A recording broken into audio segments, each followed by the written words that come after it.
Hotep, hey, this is Michael Imhotep, founder of the African History Network show, and founder of the African History Network, host of the African History Network show. It is Sunday, July 21st, 2024, and we are live.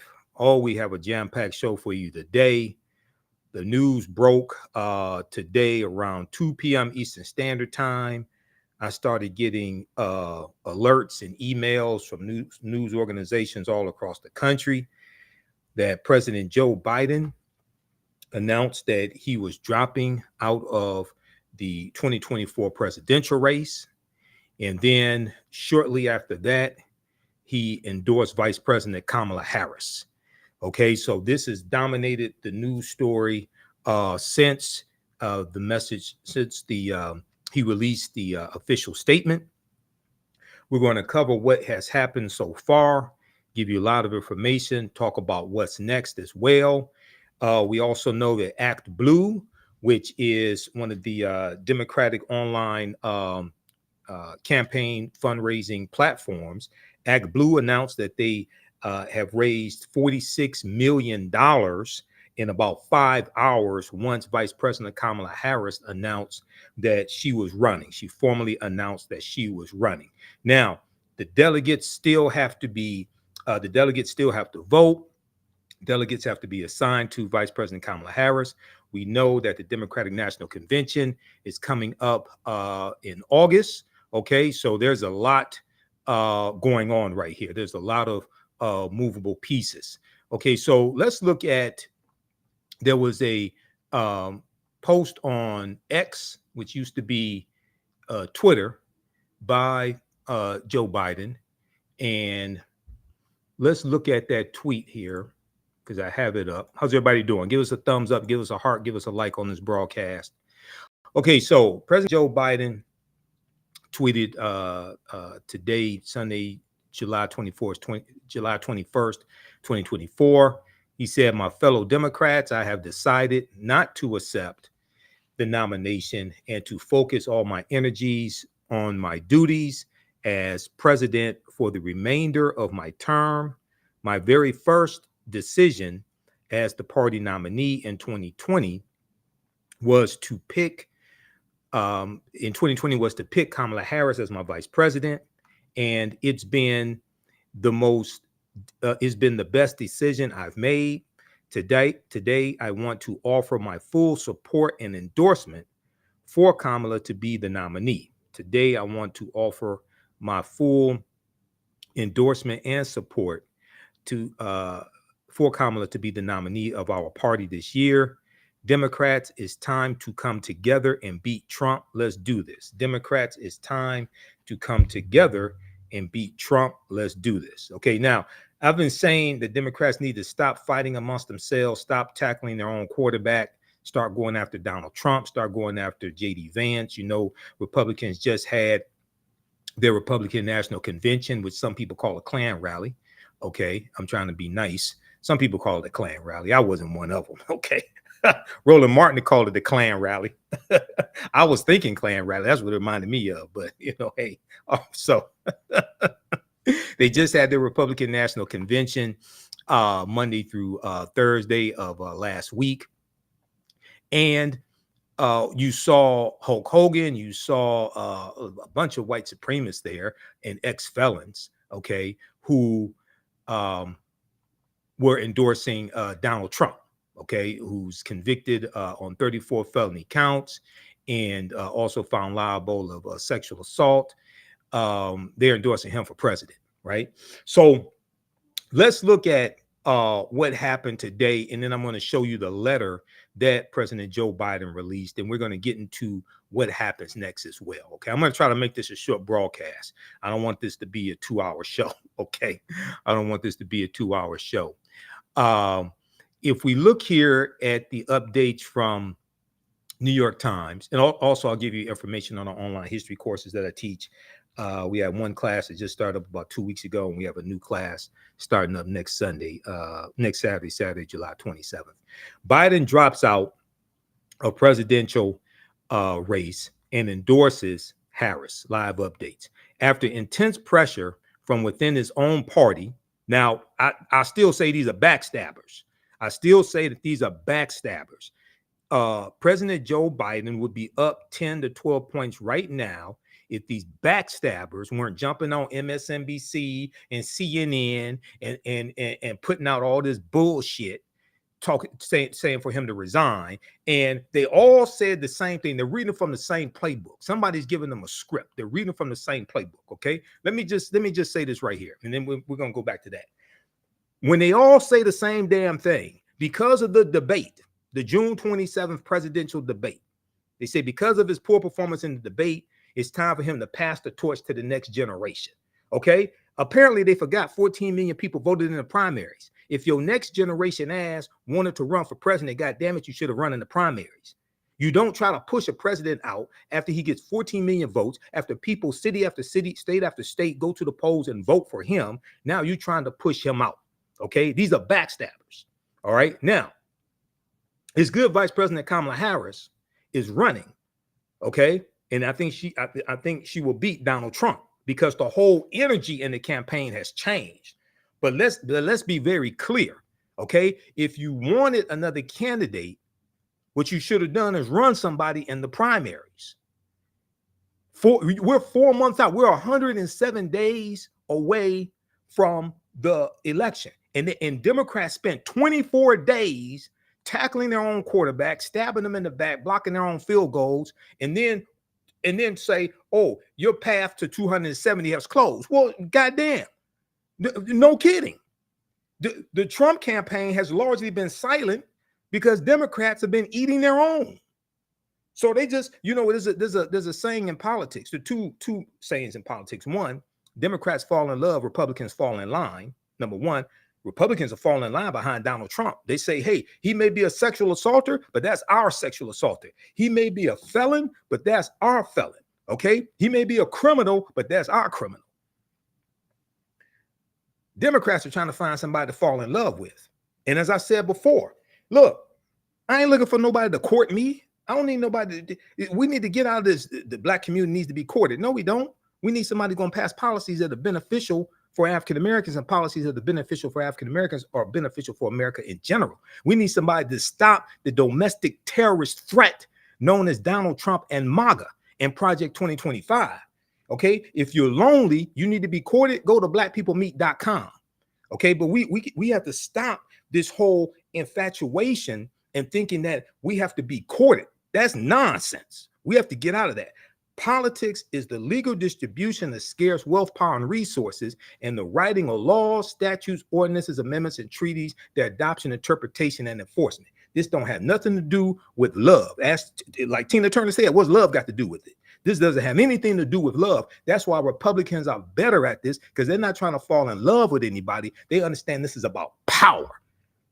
They understand this is about power. And if you out of power, and if you're not in the office, you have much less power. This is a fight for power. We have to understand the fight for the power game and stop trying to be in love with a damn candidate. We have to understand how to use. I've said this numerous times on Roland Martin Unfiltered, the African History Network show, when I was speaking at the Juneteenth celebration, and we've been rebroadcasting that video, voting vigilantes at the Juneteenth Jubilee Detroit, Saturday, June 15th, 2024, when I was on that panel discussion. I said, we have to understand how to use Biden and Harris and use politicians as a tool to accomplish what it is that we want, but also to stop and fight against other people who are trying to pass laws that harm us. So it's not only about what somebody can do for you, it's also about understanding how to block and stop what people are trying to do to you.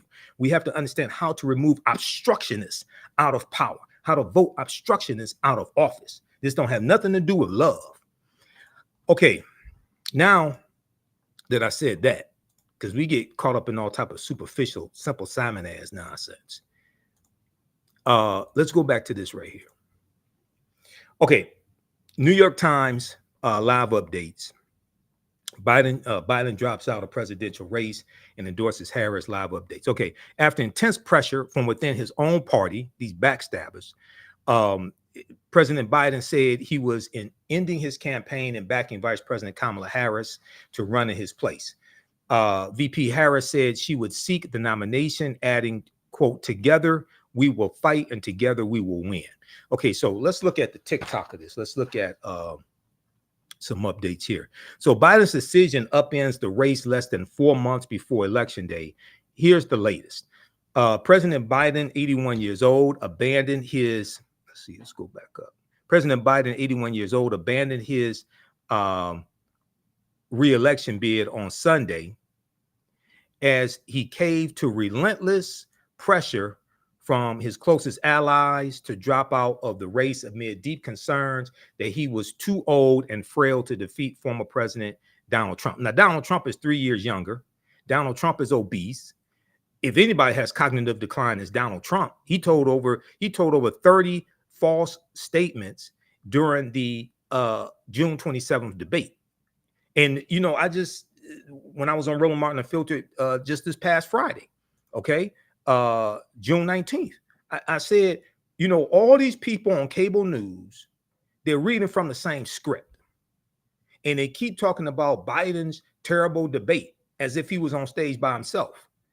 But Donald Trump made 3 times as many false statements as Joe Biden did at the same debate. But somehow corporate controlled media, MSNBC and CNN, somehow they give Donald Trump a pass for all those damn lies that he told. And then they hammer Biden. But as the fact checking from CNN.com proves, Biden actually won that debate because the overwhelming majority of the statements that Biden gave, the majority of them were true, even though he did make some mistakes. The majority of them were true, whereas the majority of the statements that Donald Trump made were false, and Donald Trump most of the time didn't even answer the questions he was asked. So how do you win a debate making false statements and not even answering the questions that you were asked? Let me find this here. And then we know when Donald Trump gave his acceptance speech at the Republican National Convention,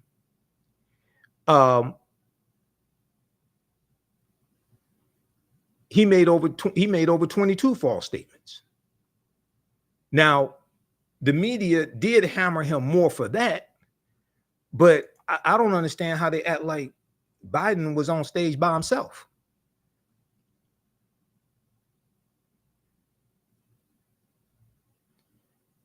Okay, let's see here. We'll get that one for you. Let me see. I have that here. Trump claim. Okay. What was the name of that one? I have the fact check from CNN.com. I'll give you the name of that article because I want you to go research this to see how some of these people in corporate media are lying.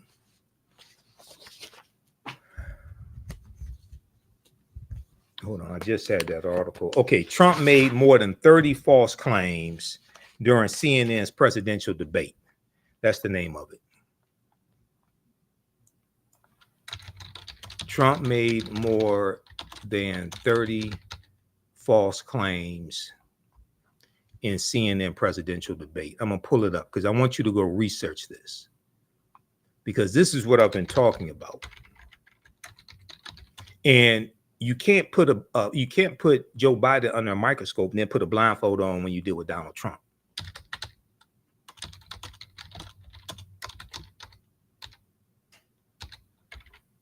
You have to hold them to the same political standard because they're running for the same political position.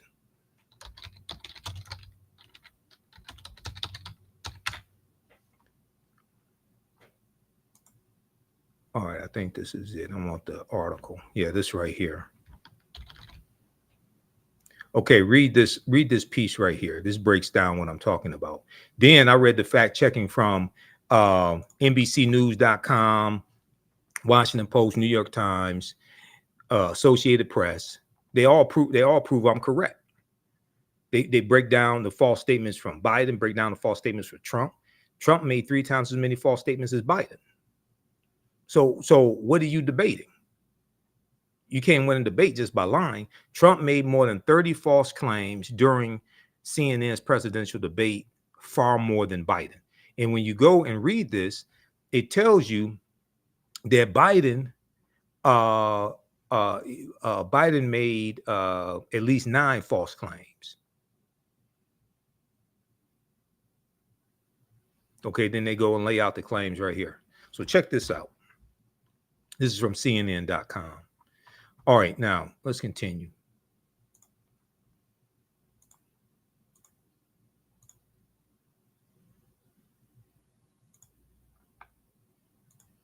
I want to go back to the piece from the New York Times. Okay, President Biden, 81, abandoned his bid for re-election on Sunday as he caved to relentless pressure from his closest allies, wealthy donors as well, etc. The George Clooney's and things like this. They didn't mention Project 2025, by the way. George Clooney, when he did his op-ed for the Washington Post, I think it was the Washington Post, George Clooney used to be on the Facts of Life with Tootie Kim Fields, and he said that Joe Biden should drop out. He didn't mention Project 2025. To drop out of the race amid deep concerns that he was too old and frail to defeat former President Donald Trump. Vice President Kamala Harris said she would seek the nomination in his place, and many Democrats quickly lined up behind her after President Biden gave her his endorsement. Quote, while it has been my intention to seek re-election, I believe it is in the best interest of my party and the country for me to stand down and focus entirely on fulfilling my duties as president for the remainder of my term, President Joe Biden said in a statement. He called it the greatest honor of my life to serve as your president. Now, Biden, unlike Trump, is actually going to leave office, because if Donald Trump becomes president again, he's not going to leave office. He's going to stay in. He incited an insurrection to stay in office the last time. Now that the Supreme Court basically gives him immunity on anything that he claims is a presidential act, or that the 6-3 conservative Supreme Court deems as a presidential act, and he's immune against prosecution. So Biden backs Harris.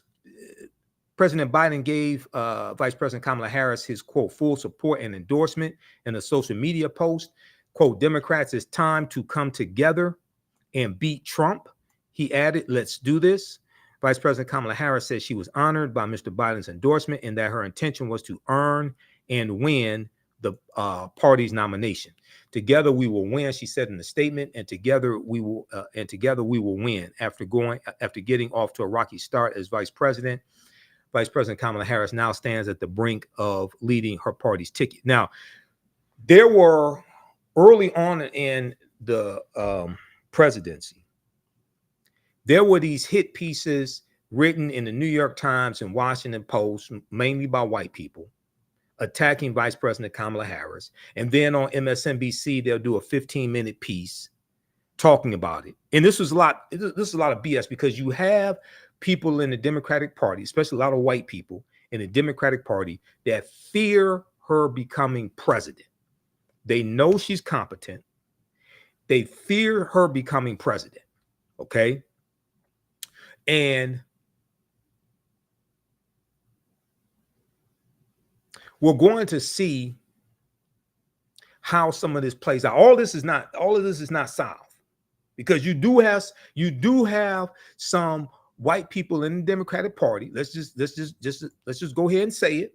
You got some white races in the Democratic Party also. You got more in the Republican Party, but you got some white races in the Democratic Party who don't want her to become president.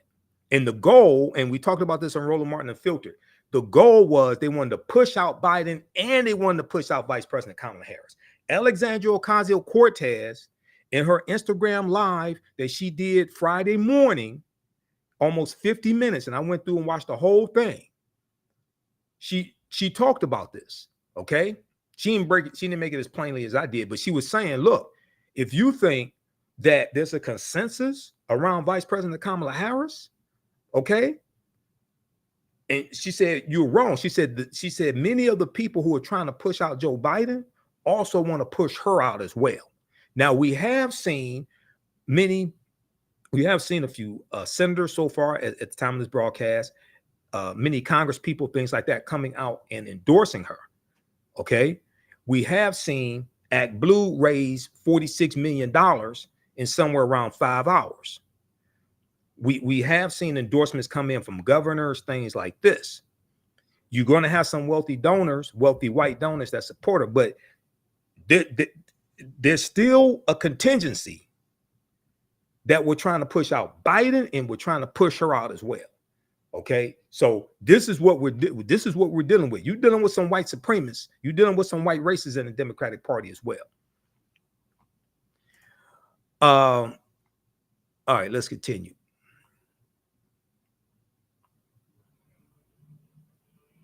And what it is they fear Kamala Harris because they know if she becomes president, she'll probably be a president for 2 terms, because they want to run. You have some of the donors, they want to run their own candidate in 2028 and 2032. They know if Biden is reelected, then he may not serve the full term. He steps down, she becomes president. She can run really for 2 full terms because she's fulfilling 1 term. Okay. And then she can run for 2 terms. All right. If I'm pretty certain on that. Okay. You can a person can run for president for 2 full terms, but if you yes, you can run for 2 terms, because the same thing happened with Lyndon Baines Johnson. Kennedy was assassinated. Johnson fulfilled the rest of Kennedy's term. Then Johnson ran for re-election in 64. He could have run for re-election in 68, but declined not to. We found out later it was because he had health problems. Okay. And that set it up for Richard Nixon. They had a broker convention in 68. That didn't work. Hubert Humphrey was the Democratic candidate. He got annihilated by Richard Nixon in 68. We know that George Wallace, governor of Alabama, ran for president in 68 as well as an independent candidate. He got 46 electoral college votes. That's the last time a third-party candidate won a single electoral college vote. That was in 1968. Okay. So you have these forces in the Democratic Party who want to run their own candidate, and they know that they have to force out both Biden and Harris. Okay. Now, appears that plan didn't work. Only half of that plan worked. We'll see how this all pulls out, but this is all hands on deck now.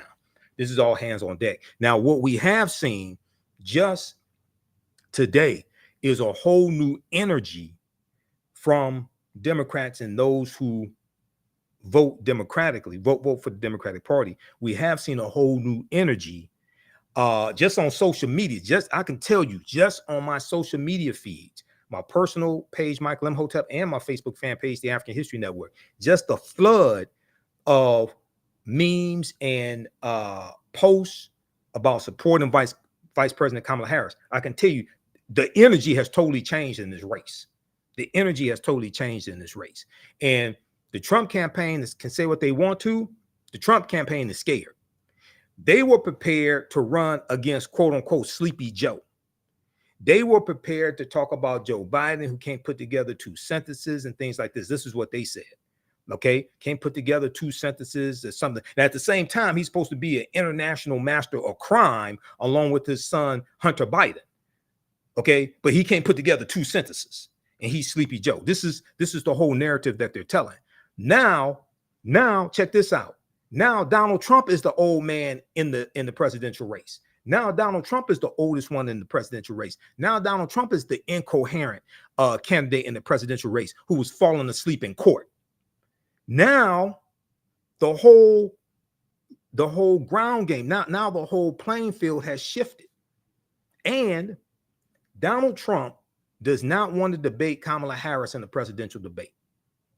Donald Trump is scared of Kamala Harris. Now, he can talk all that BS he wants on the golf course. He can talk all that BS he wants to on Truth Social.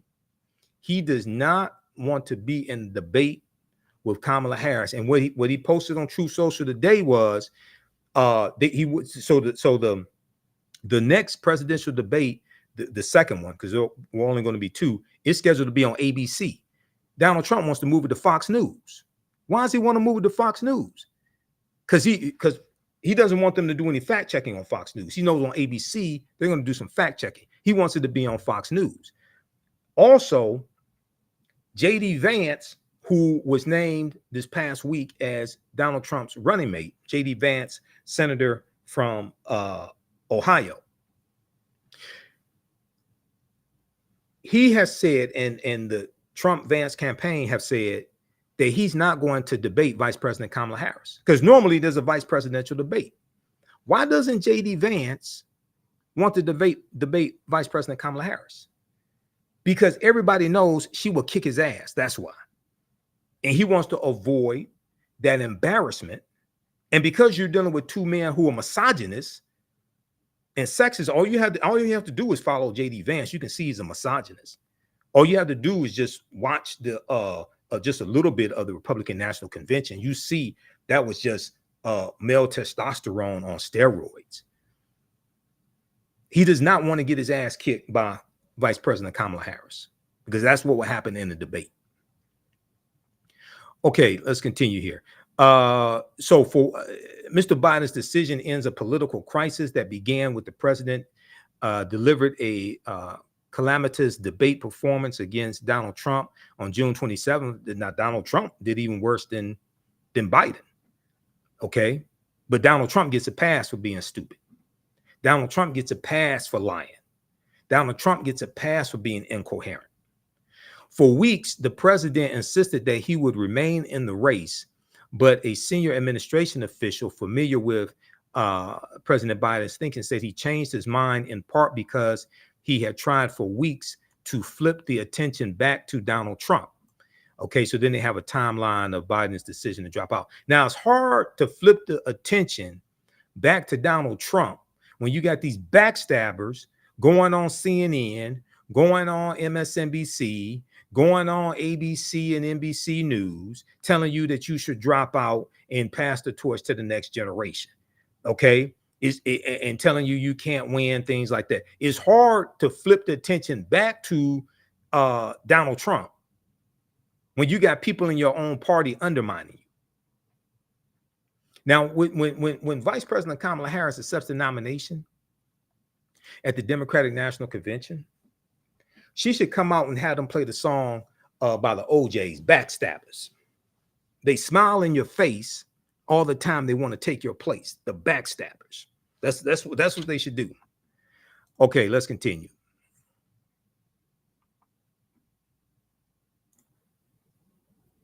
No sitting American, uncertainty looms. No sitting American president has dropped out of a race so late in the cycle, so late in the election cycle. The Democratic National Convention, where President Joe Biden was to have been formally nominated by 3,939 delegates, is scheduled to begin August 19th in Chicago. August 19th in Chicago, just next month. And Democrats are gaming out the scenarios for a new nominee, even if Ms. Harris has certain built-in advantages, including the Biden for President campaign committee officially filing paperwork to rename it Harris for President. Okay, because she officially filed the paperwork today to run for president.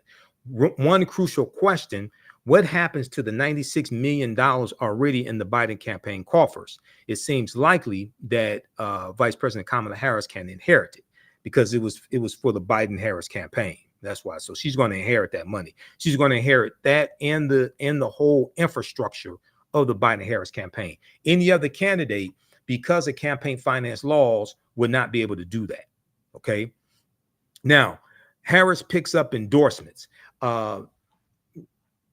President Biden's endorsements of Vice President Kamala Harris set off a flood of support from his fellow Democrats, among them former President Bill Clinton and former Secretary of State Hillary Clinton, the former Democratic nominee in 2016, Governors Gavin Newsom of California and Josh Shapiro of Pennsylvania, both whom had been seen as potential contenders themselves, also backed her. Okay, so now people are asking who was going to be a vice presidential candidate. Could be Josh Shapiro from Pennsylvania, because Pennsylvania is a battleground state. Josh Shapiro is former attorney general of Pennsylvania. He's an attorney. He's a governor as well, a new governor. Could be Governor Shapiro. Governor Gavin Newsom, Donald Trump is scared of Gavin Newsom. They're both, Gavin Newsom and Kamala Harris are both from California. Based upon the 12th Amendment of the U.S. Constitution, the vice presidential candidate and presidential candidate can't be from the same state. However, there are ways around that. If Vice President Kamala Harris, if her residency is still California, she can change her residency to Washington, D.C. Okay. Now, I'm not sure of the date because I've heard different views on this. I've been hearing about this for the past 3 weeks. I'm not sure the date that has to be changed by, but if her residency is still California, she can change that to Washington, D.C. Because Gavin Newsom, Donald Trump is scared of Gavin Newsom. Gavin Newsom destroyed Governor Ron DeSantis in the debate that the two of them had. Okay, I don't know how people saw that debate. Governor Gavin Newsom destroyed Governor Ron DeSantis of Florida in the debate that they had. Donald Trump is scared of Gavin Newsom. J.D. Vance does not want to debate Gavin Newsom. Gavin Newsom would destroy J.D. Vance. Okay, so the whole game changed, and I think this was, even though what the article from Politico.com that I'm going to show you talked about why Biden made his decision today. I've been hearing over the past few days, and I've been reading articles from the New York Times, things like this, that Biden was getting closer to this decision. He was not going to make this decision before Trump picked his VP nominee, because J.D. Vance is a very weak VP nominee. If Biden had made this decision a week ago, before the Republican National Convention, Trump would have picked somebody else. Okay, Trump would have picked the governor of South Dakota, Bergdam. Okay, he would have picked somebody else who would have been a stronger candidate and a governor. He wouldn't have picked somebody weak like J.D. Vance. Now, Republicans may think, well, J.D. Vance can speak to white working class and things like that. Well, I thought that's what Donald Trump was supposed to do. I thought Donald Trump was supposed to speak to the white working class. They may want J.D. Vance because J.D. Vance is from Pennsylvania. Pennsylvania is a battleground state. But the whole game has changed now.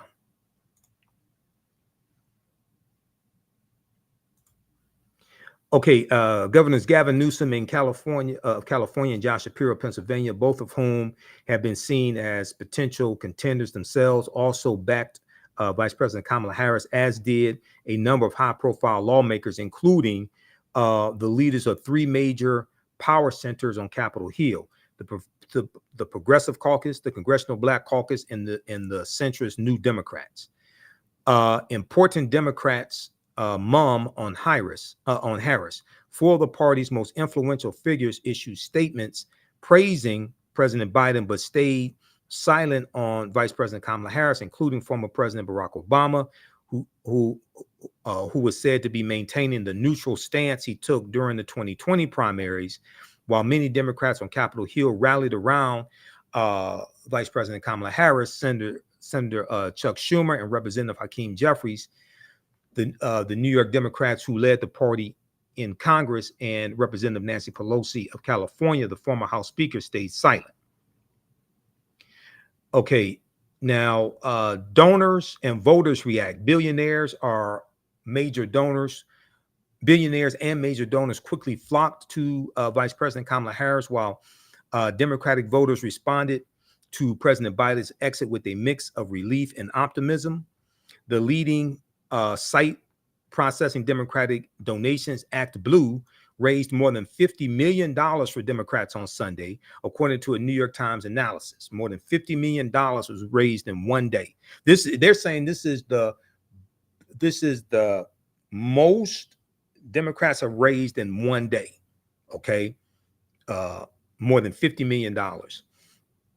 It was the single biggest day for online Democratic contributions since the 2020 election. So then they talk about, they look at how the vice president polls against Donald Trump. So let's look at this quickly here.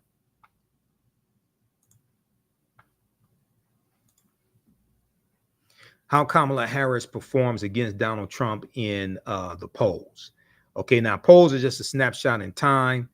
And once she really starts prosecuting the case against Trump, well, she's already started, but as VP. Once she really starts prosecuting the case as president, her campaign stops are going to start getting more media coverage than when she was VP. Also, look out for that. Across recent polls, Harris trails Trump by 2 percentage points nationally on average, 46 to 48. This is an improvement over Biden's standing in the race. He trailed Trump by 3 percentage points in the polling average, 47 to 44. In recent swing state polls taken before Biden announced he would withdraw from the presidential race and completed before the assassination attempt on Trump, Vice President Kamala Harris is only down by a percentage point in the crucial swing state of Pennsylvania in a hypothetical matchup with Trump, and she was winning by a more comfortable 5 percentage points in Virginia, a state where President Joe Biden was up by only a razor-thin margin. So they break it down by state. Pennsylvania, okay, Virginia. In both states, Vice President Kamala Harris performed slightly stronger than Biden with Black voters, younger voters, and women, all groups that Democrats need in order to be successful this fall. And importantly, those are groups where Biden appeared to be losing ground. Okay, read the rest of this. Once her campaign really gets underway, you're already seeing a major shift. I can tell just by the social media posts I'm seeing from people on social media coming out supporting her, and my friends on Facebook. I can tell just by that. Okay, I haven't seen the timeline flooded with Joe Biden like that before. All right, now I want to go to, let's do this here. Let's look at, they have the link in here where you can read the letter that Joe Biden put out. I'm not going to go through that just for the sake of time. Well, it's a short letter. It's one page. Let's look at it. This is from the New York Times, but also NBC News, their articles, all that. They have it also.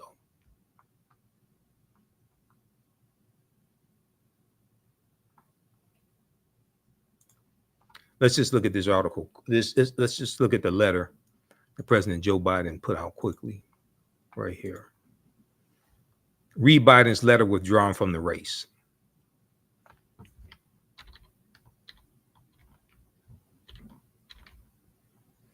He said, my fellow Americans, over the past 3.5 years, we have made great progress as a nation. Today, America has the strongest economy in the world. We've made historic investments in rebuilding our nation, in lowering prescription drugs for seniors, and in expanding affordable health care to a record number of Americans,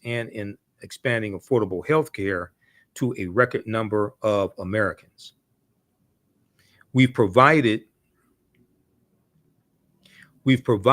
critically needed care to 1 million veterans exposed to toxic substances, passed the first gun safety law in 30 years, appointed the first African-American woman to the Supreme Court, and passed the most significant climate legislation in the history of the world. America has never been better positioned to lead than we are today. I know none of this could have been done without you, the American people. Together, we overcame a once in a century pandemic and the worst economic crisis since the Great Depression. We've protected and preserved our democracy, and we've revitalized and strengthened our alliances around the world. It has been the greatest honor of my life to serve as your president. And while it has been my intention to seek re-election, I believe it is in the best interest of my party and the country for me to stand down and to focus solely on fulfilling my duties as president for the remainder of my term. I will speak to the nation later this week in more detail about my decision. For now, let me express my deepest gratitude to all those who have worked so hard to see me reelected. I want to thank Vice President Kamala Harris for being an extraordinary partner in all this work. And let me express my heartfelt appreciation to the American people for the faith and trust you have placed in me. I believe today, what I always have, that there is nothing America can't do when we do it together. We just have to remember we are the United States of America. Okay, so you can check that out. Read Biden's letter withdrawing from the race. That's from New York Times. But all the outlets have that. I posted that on our social media platforms as well. Facebook fan page, The African History Network, and my Instagram page, Michael Imhotep, and my personal page, Michael Imhotep as well. Okay, now I want to go to, I'm monitoring these updates also while we're live on the air.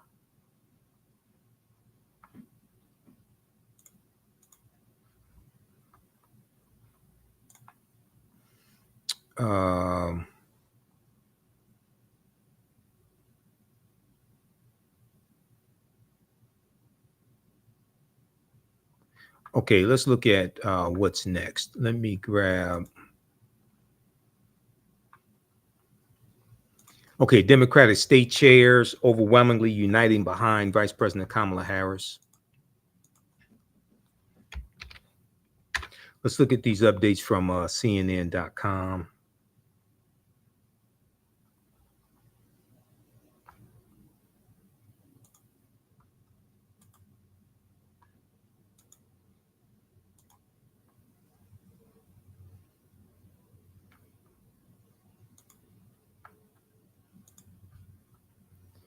All right, let's see. Biden drops out of presidential race and endorses Harris to be nominee.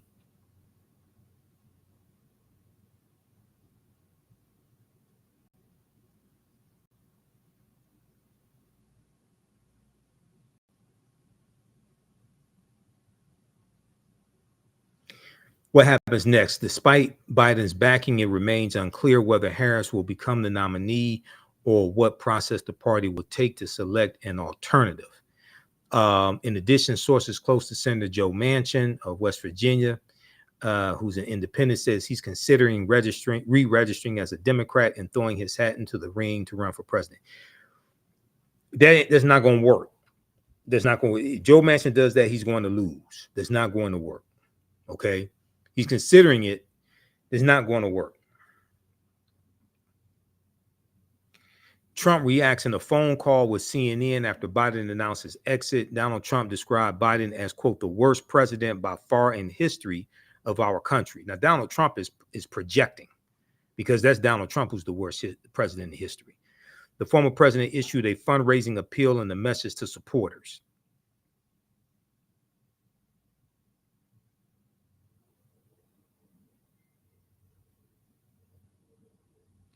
Let's see here.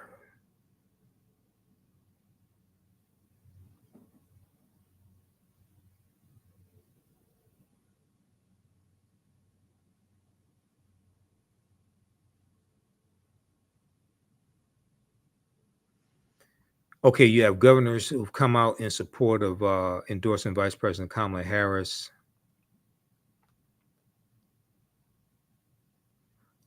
Okay, our governor, Michigan State Governor Gretchen Whitmer, calls Biden great public service servant and reiterates call to defeat Trump.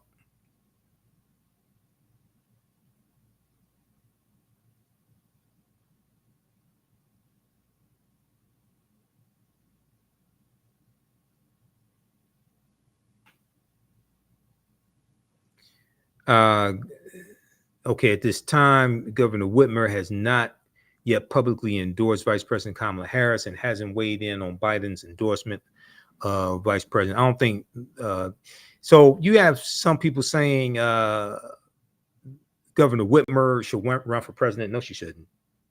Stand down. This is Vice President Kamala Harris. I'm telling you right now.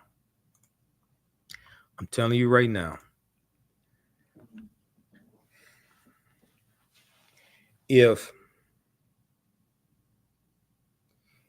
you have forces in the Democratic Party that are going to try to push Vice President Kamala Harris aside and push somebody else as the presidential nominee, that's not going to work. And that's going to depress African American voter turnout. And Donald Trump's going to win. Don't do that. Don't do that. You had a call today. First of all, you had the letter from was it 1,400 African American women supporting Joe Biden. We talked about this Friday on Roland Martin Unfiltered. You have this right here. Let me show you this. TheHill.com had this article. All the different news outlets carry this story. This is from July 18th, 2024.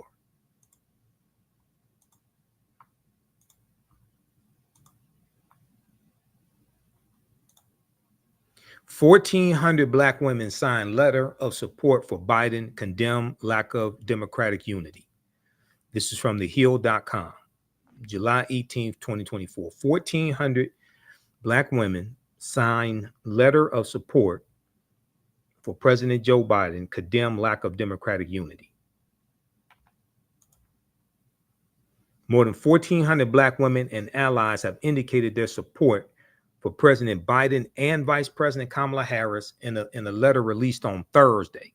Okay, so this was Thursday, July 18th, highlighting the fact that millions of Americans cast ballots for Biden and Harris in the primary.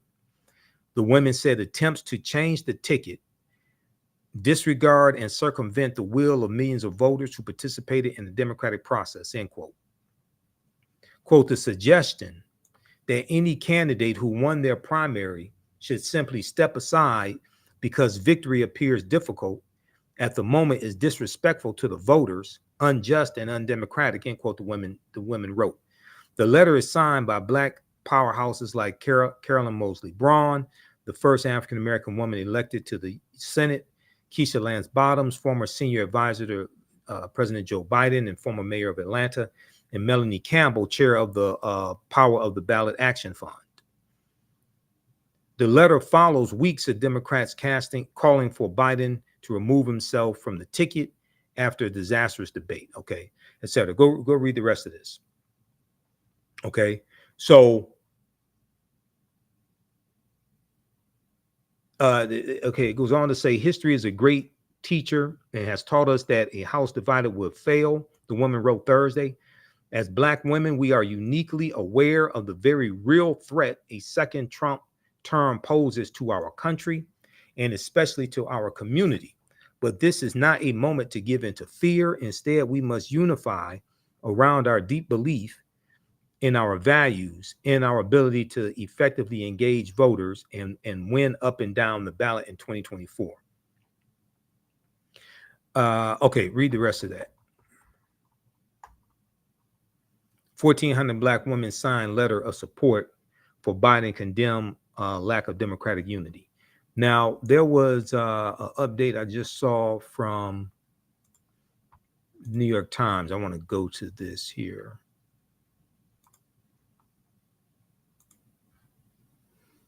Okay, this one right here. New York Times update from Kate Kelly.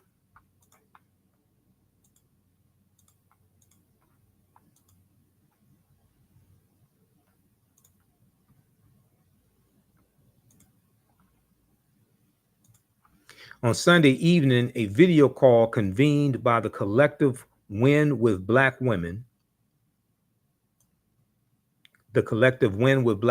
which advocates for Black women in politics, drew 37,000 participants as of 10:40 p.m., according to Holly Holiday, a call leader who runs an advisory firm that helps organizations with diversity initiatives. Among them were the political strategist down in Brazil, Representative Joyce Beatty, Democrat of Ohio, Representative Maxine Waters, Democrat of California, Representative Jasmine Crockett, Democrat of Texas. Call leaders spoke about their excitement about Vice President Kamala Harris' prospects and the need to get to work immediately in mobilizing voters. The need to get to work immediately in mobilizing voters. Quote, the message is quite simple, Holly Holiday said. It is quite simple. First and foremost, thank you, President Biden, for your service and your work. The next thing, we have a plan. This is not arbitrary. We are ready. So you're going to see mobilization like you haven't seen before, because there's an enthusiasm. The whole energy level and the whole enthusiasm level just went through the roof today with this change. The Biden campaign's rapid response account on X, which used to be Twitter, which it uses to push out its messages and respond to attacks, has been renamed Kamala HQ, Kamala headquarters. Okay, now there was a piece from Politico, and let me just check these updates, see if it's anybody that says that. Okay, we did that.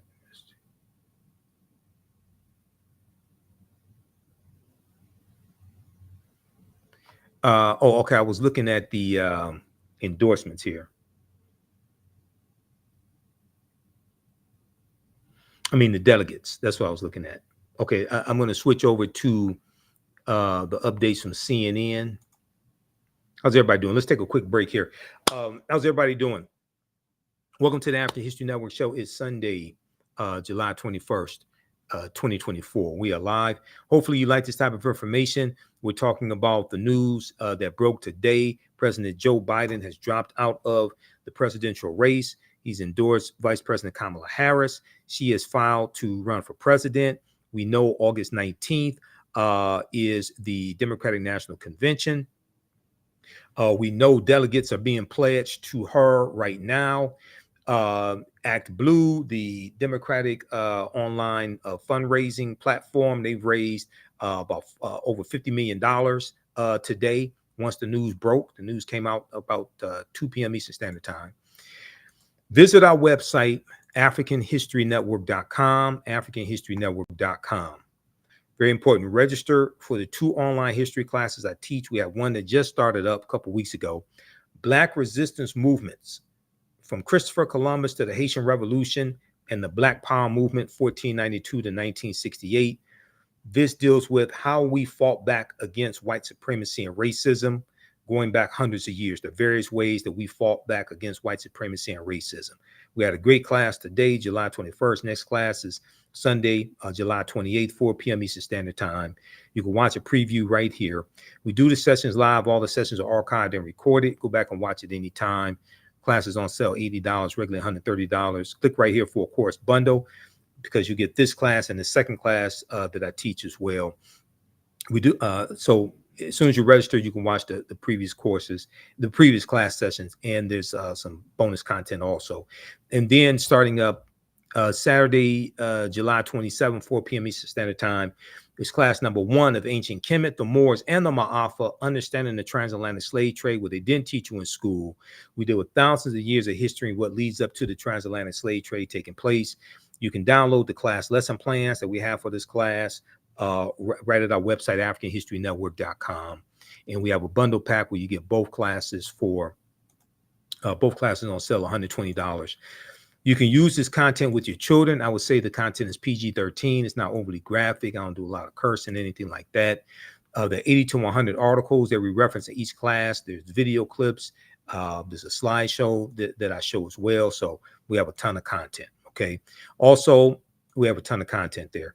Also, you can support the African History Network, $ the AHN show, through Cash App and through PayPal, paypal.me/the AHN show. So scroll down past the information for the radio show. We have our Cash App and PayPal information here. This helps us keep doing the research, stay on the air, keep broadcasting the African History Network show, keep doing the research, finance the research, pay for all these services I have to use.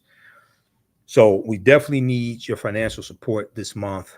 You want to donate $10, $15, $20, $25, $50, $100, whatever it is. This is our official Cash App account, $ the AHN show through Cash App and through PayPal, paypal.me/the AHN show. So we have this graphic here with our official Cash App account. These other ones are fake African History Network Cash App accounts that have been stealing money from us. We're still trying to get them shut down. And click right here. This is our link for for PayPal. Okay. And you can register for the online courses that we teach also. That helps support the African History Network as well. So it takes a lot to do what I do. Even this broadcast right here, I'm doing this through Restream. Okay, this isn't broadcasting directly through Facebook. Restream allows you to rebroadcast videos, but broadcast on multiple platforms at the same time. This costs $179 a month with a 20% discount. Restream. So, all right. Let's look at the updates here from CNN.com.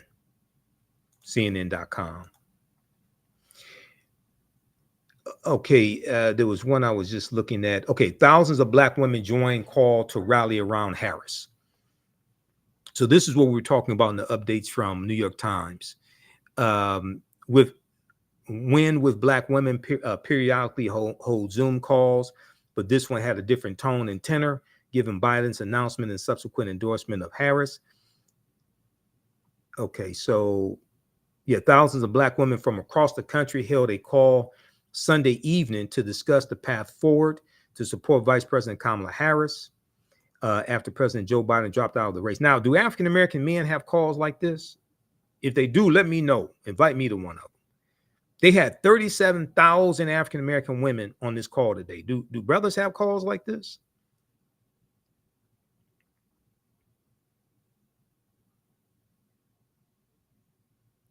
Information shown to President Joe Biden by his two closest advisors showed basically non-existent path forward. Source says. Okay, so this was the reporting that I saw from Politico.com also.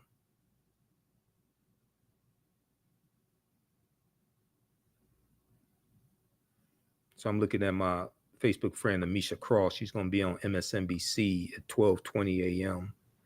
Okay. Because Amisha, we would be on Roland Martin Unfiltered sometimes together, but she's usually on MSNBC, or does she do CNN? Usually she's on MSNBC. She may do BBC News now, but she'll do News Nation also.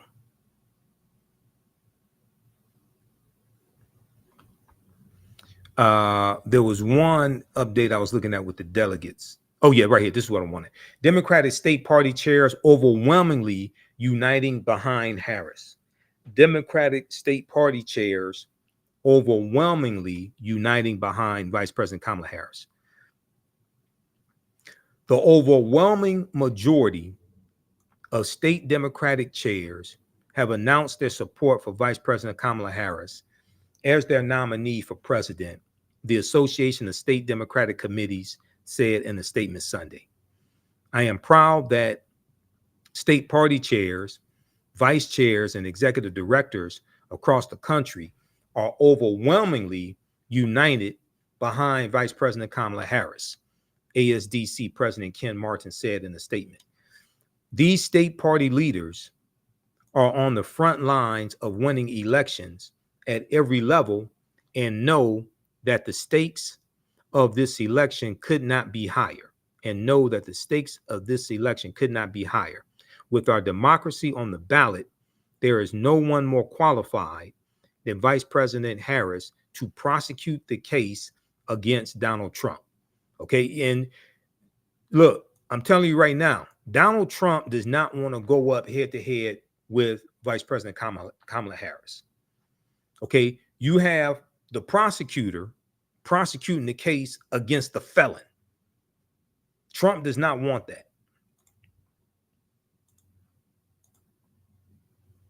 The vast majority of state party leaders voted in support of Harris, and no ASDC member voted in opposition. The statement said a handful of members abstained for in-state procedural reasons, it added. President Joe Biden had endorsed Harris to succeed him after he announced his exit from the 2024 presidential race on Sunday. Okay, now here's what likely happens now that Biden has ended his candidacy. According to Democrats' current rules,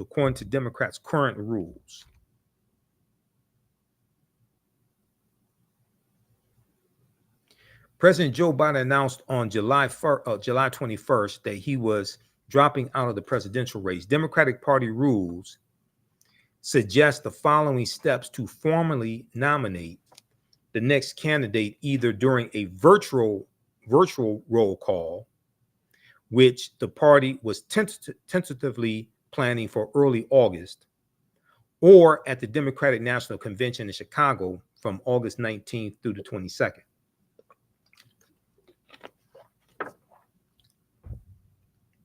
Potential nominees would need to gain signatures from hundreds of delegates and be recognized as candidates. So from my understanding, it's you need 600 signatures.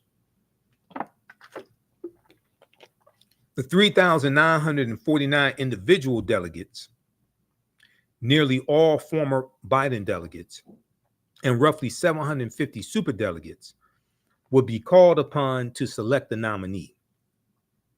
Candidates would campaign among the delegates for their votes. Superdelegates may or may not take part in the first round of voting. If no candidate gets a majority, voting continues in rounds. When all delegates are involved, a majority of the nearly 4,700 total delegate votes wins the nomination. I think this is going to be pretty much, from what I'm hearing, this is going to be pretty much a wrap this week. The reason why is because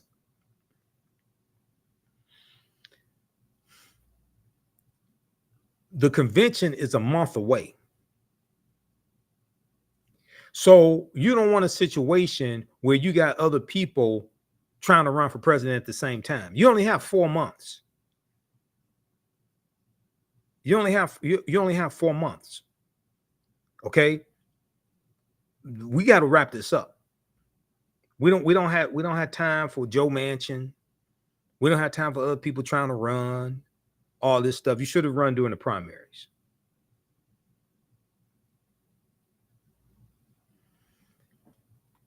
There was another piece that I wanted to look at quickly before we get out of here.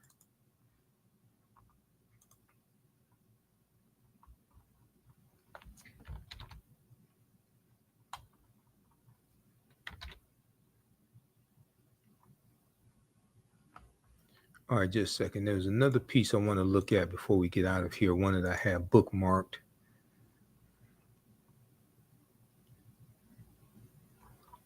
Also, check out the article and the live updates from NBCnews.com. They have some really good reporting I've been looking at all day as well.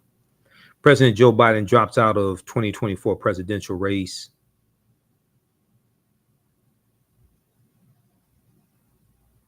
And they have some good, they have the letter here. They have his post on X, formerly Twitter.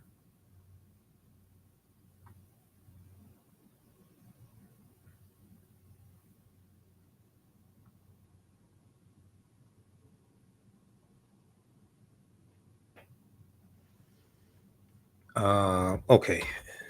So you have all that. You get all the latest updates here.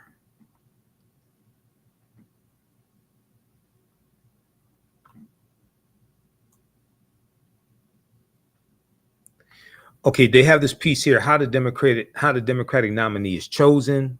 Biden steps aside willingly. The more than 3,900 pledged delegates cast their first ballot for the party's nominee. One candidate wins, the majority of the delegates is one option. If no candidate wins, the majority of delegates on the first ballot, then the 700 plus super delegates are allowed to vote. Okay, then the delegates, now numbering 4,600, continue to hold votes until one presidential candidate wins the majority of the delegates. Replacing Biden atop the Democratic ticket is likely to set off internal Democratic tremors as ambitious officials maneuver to become his successor. Factions have already formed around Vice President Kamala Harris, Governor Gretchen Whitmer, and Governor Gavin Newsom.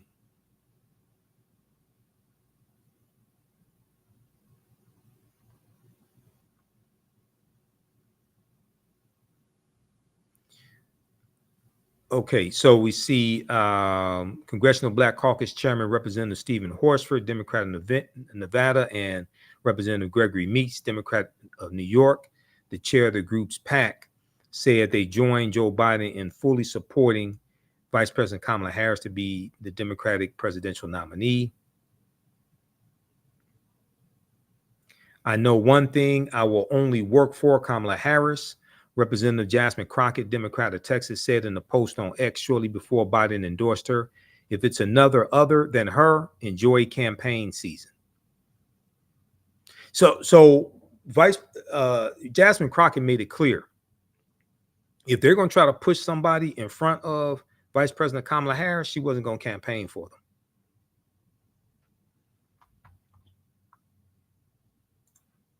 All right, there was one other article I wanted to go to.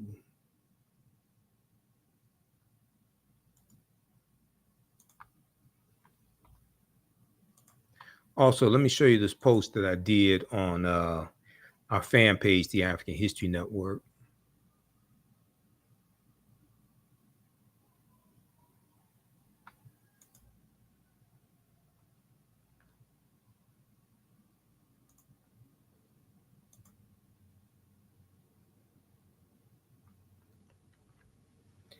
Okay, give us a thumbs up, give us a heart, give us a like on this broadcast. How y'all like this type of information? And who still needs to register for the online history classes that I teach on the weekends? And as soon as you register, you can start watching the class sessions, watching the content, and you can join us live in class this coming weekend also.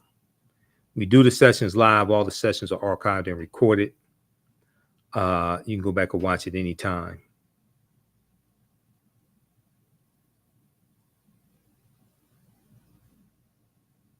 Okay, I'm going to show you this. Let me go to my Instagram page because Joanne Reed just, she shared this social media post by Donald Trump. Donald Trump is scared.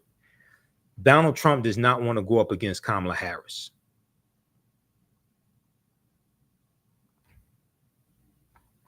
Okay, here is the post that I did earlier today. I did on my personal page and our fan page, the African History Network.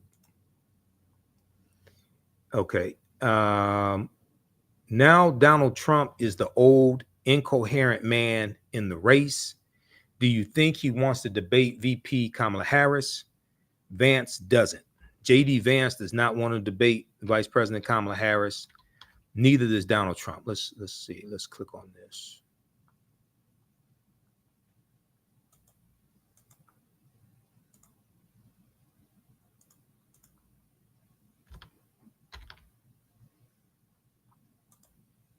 Oh, wrong one. Where is this? Is the post I want right here. Now Donald Trump is the old, incoherent man in the race because, see, they wanted to run against Sleepy Joe.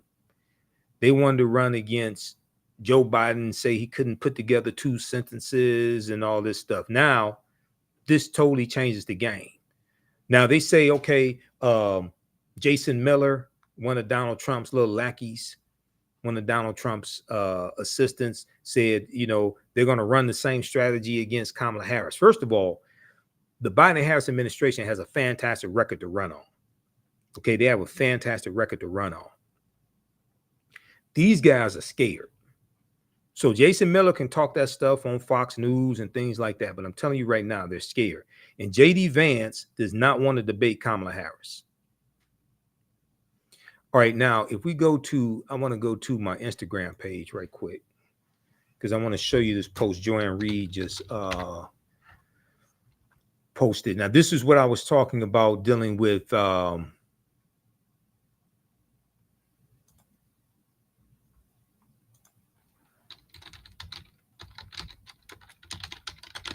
this is what I was talking about. Now, Donald Trump wants to change the network that the he wants to change the network that the next debate is supposed to take place on. That's already set. That's how you know he's scared.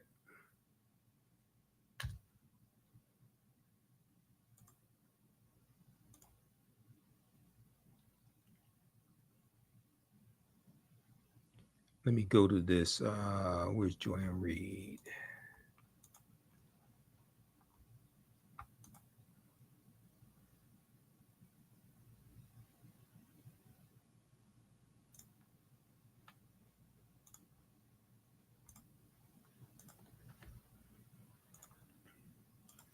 All right. So Joanne Reed posted on Joanne Reed of MSNBC. She posted on her Instagram page today. This is a Truth Social post from the trader-in-chief, Benedict Donald. My debate with crooked Joe Biden, the worst president in the history of the United States, was slated to be broadcast on fake news ABC, the home of George. He calls him George Slopadopoulos. It's like this dude acts like a goddamn 2-year-old. This is the guy who's the Republican nominee to be president of the United States. This is how he talks. Talk about somebody who's incoherent. You know, I'll take senile over Satan any day of the week and twice on Sunday. Let's just be honest. I'll take senile. I'm not worried about senile. I'm worried about Satan. My debate with crooked Joe Biden, in the worst president in the history of the United States, was slated to be broadcast on fake news ABC. The home is supposed to be George Stephanopoulos. Sometime in September. He said sometime in September. So he doesn't even know the date. Now that Joe has, not surprisingly, has quit the race, I think the debate with whomever the radical left Democrats choose should be held on Fox News rather than very biased ABC. This got to be the dumbest ass person. You mean Fox News, the one that had to pay a $787 million settlement to Dominion Voting Systems for all the lies that they told? You mean that Fox News, or you talking about another Fox News?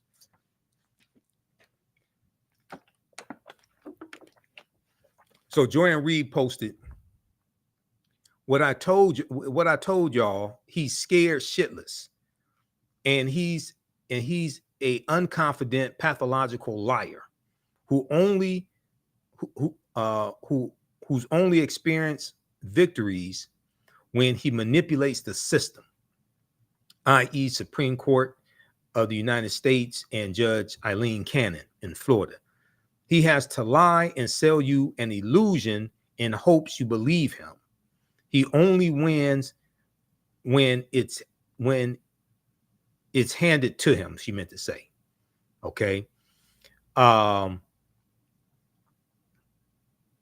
This was a repost. She said he's scared. This was a repost from Plies, the rapper Plies. These are the words of Plies right here. Joanne Reed said he's scared. That explains to grammatical errors here. Sorry, Plies.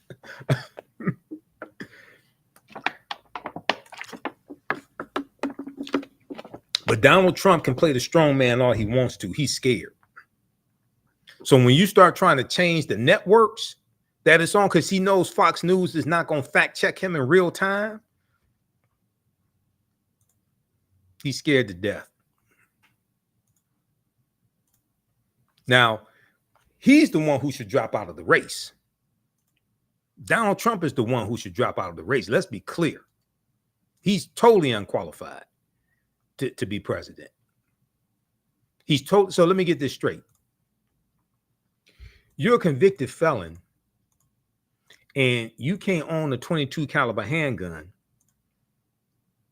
You're a convicted felon. You can't own a 22 caliber handgun because felons can't own guns. But somehow you're going to be in charge of the nuclear codes and in charge of the military. You were found liable of committing fraud, defrauding banks, and inflating the value of your property. So now you have to pay a $454 million fine to the state of New York. But we're going to put you in charge of a $26 trillion economy, and you're found liable of committing fraud for hundreds of millions of dollars. Where are Donald Trump's taxes? He still hasn't released his tax returns. When he ran for president in 2015 and 2016, he didn't release his tax returns. When he ran for president in 2020, he didn't release his tax returns. He hasn't released his tax returns now. Now, he may say, hey, I'm under audit. Well, you were under audit in 2015, 2016, 2017, 2018, 2019, 2020, 2021, 2022, 2023, 2024. You're still in the audit? You've been in the audit for almost 10 years? What type of criminal enterprise are you running? Oh, we know. You were found liable of committing fraud in the state of New York. So you had to pay a $454 million fine. Your former CFO, Chief Financial Officer, Alan Weisselberg, he just got out of prison. Your former economic advisor, when you were in the White House, Peter Navarro, just got out of federal prison. One of your senior advisors, Stephen K. Bannon, just went to prison. He just reported to prison early July.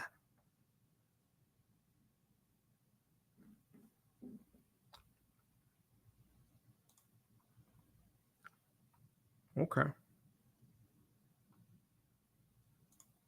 So if we want to play the qualified, unqualified game, this ain't a game. This isn't the game Donald Trump wants to play.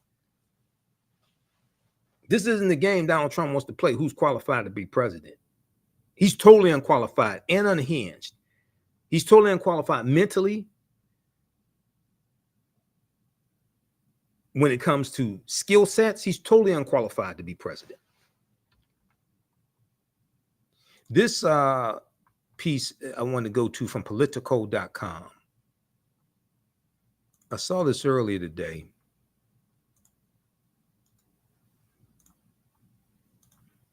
This deals with why Joe Biden quit.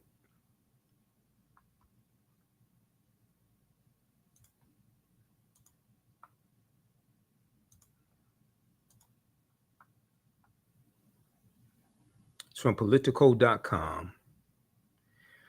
Why Biden finally quit. The Saturday night decision that ended Biden's re-election campaign.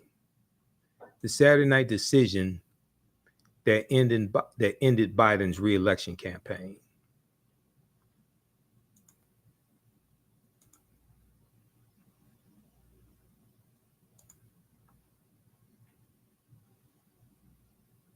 It's from July 21st. For 23 days, President Joe Biden insisted on pushing forward with his re-election bid in the face of calls from Democratic lawmakers and donors for him to step aside. And then almost on a dime, things changed.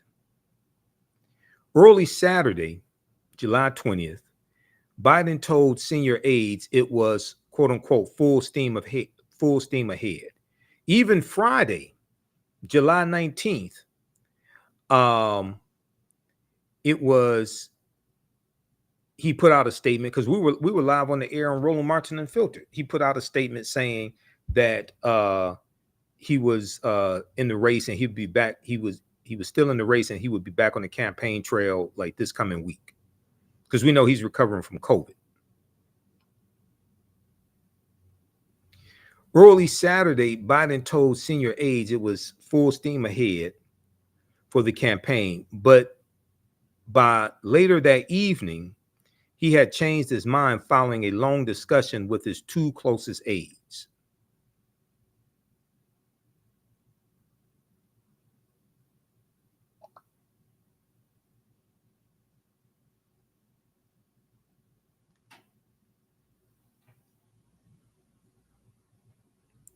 Steve Ricchetti, who's been with Biden,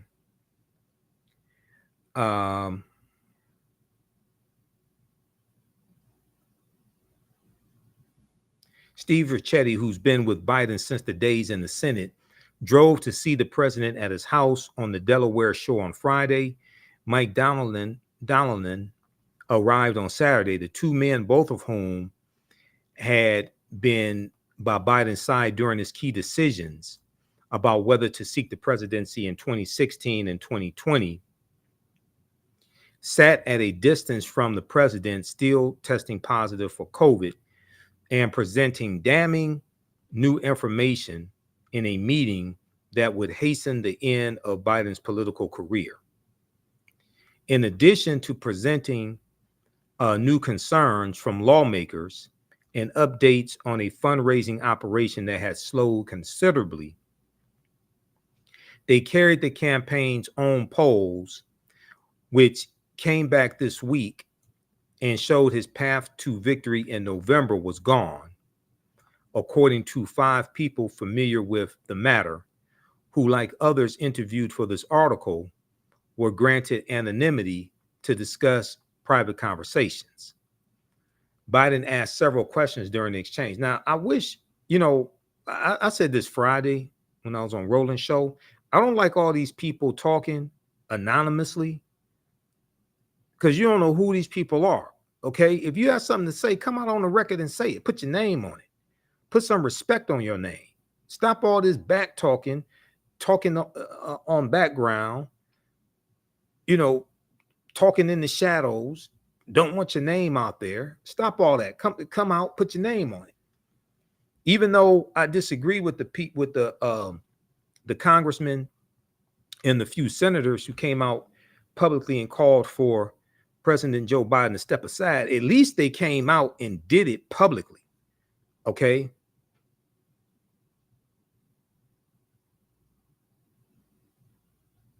At least they came out and did it publicly. They didn't do all this back channel nonsense.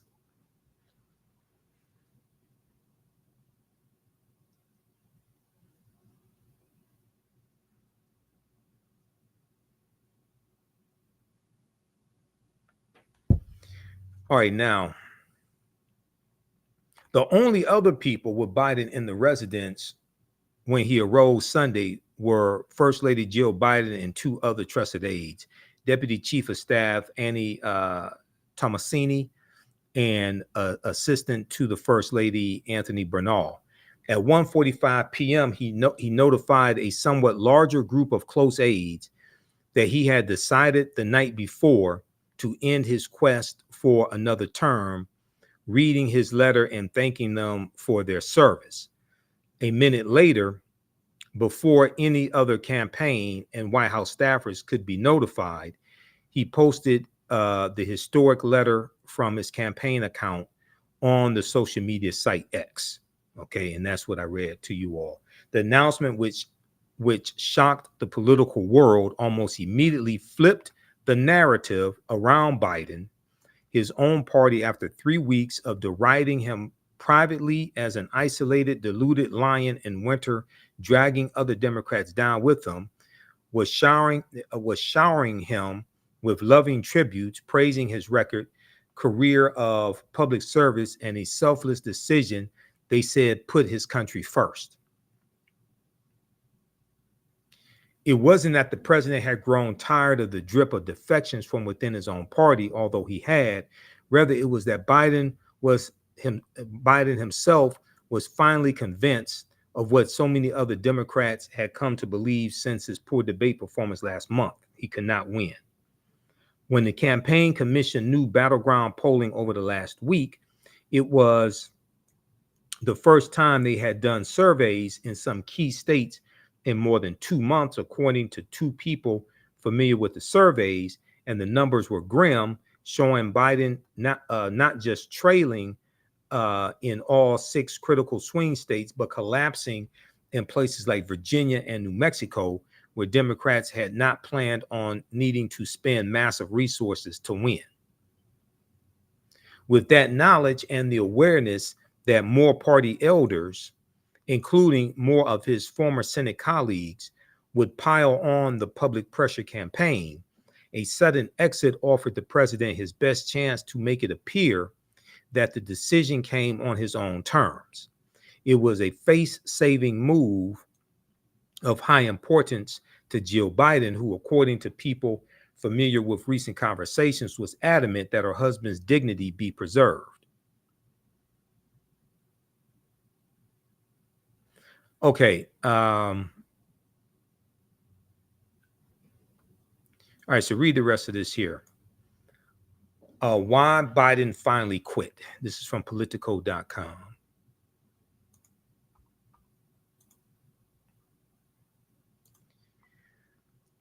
All right, so hopefully you all learned a lot today. Hopefully you like this broadcast. Give us a thumbs up, give us a heart, give us a like on this broadcast. Support the African History Network. Register for the online history classes that I teach on the weekend. We have a ton of information in those classes. You'll never look at history the same way. You know, what you do for yourself, what you do to yourself, and what you do to yourself, and what you allow other people to do to you and get away with is based upon what you think about yourself. What you think about yourself is based upon what you have been taught about yourself. What you've been taught about yourself is based upon everything you've read, heard, and seen about yourself. So we just posted the information here. We have in the thread of the broadcast for the online classes and how you can support the African History Network. And we have class number 1 of Ancient Kemet, one of the original names for Egypt, the Moors, and the Ma'afa, understanding the transatlantic slave trade, what they didn't teach you in school. We have that starting up Saturday, July 27th, 2024. Okay, Lynn Tucker posted Stop Project 2025. Yep, I agree. And I've been talking about Project 2025 since 2023 because that's when I first found out about it. So I've been talking about it since last year. This is not something new to me. And I've known about the Heritage Foundation for years.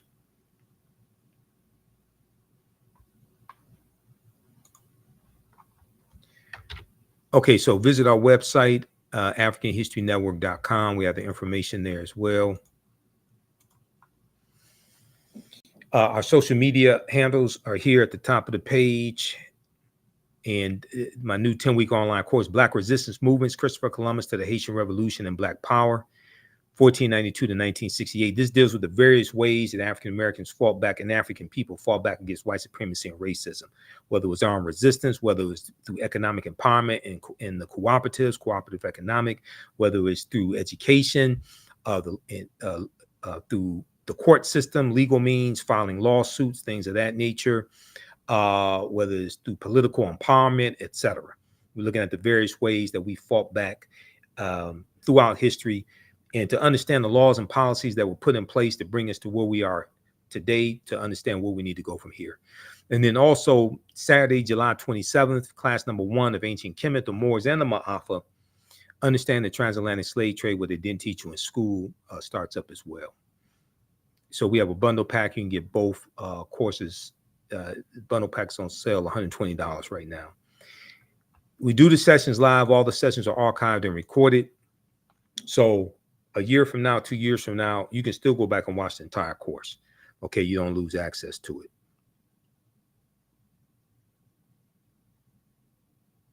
But just the amount of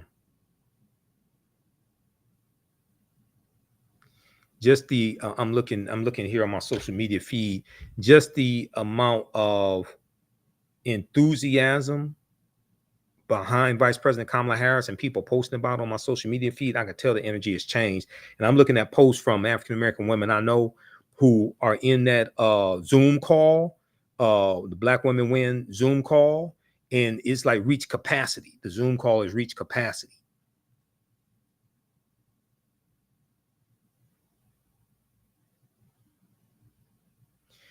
All right, we have to get out of here. Remember, the African History Network, we focus on educating, empowering, and inspiring people of African descent throughout the diaspora and around the world, because right now it's correct wrong behavior. It's not over till we win. Wakanda forever. We'll talk to you next time. Peace. Be sure to vote November 5th, 2024. Vote to stop Donald Trump and MAGA. Vote to stop Project 2025. This is serious. This is the most consequential election that I've seen since the 1876 presidential election that ended Reconstruction with the Compromise of 1877. This is the most consequential presidential election since 1876.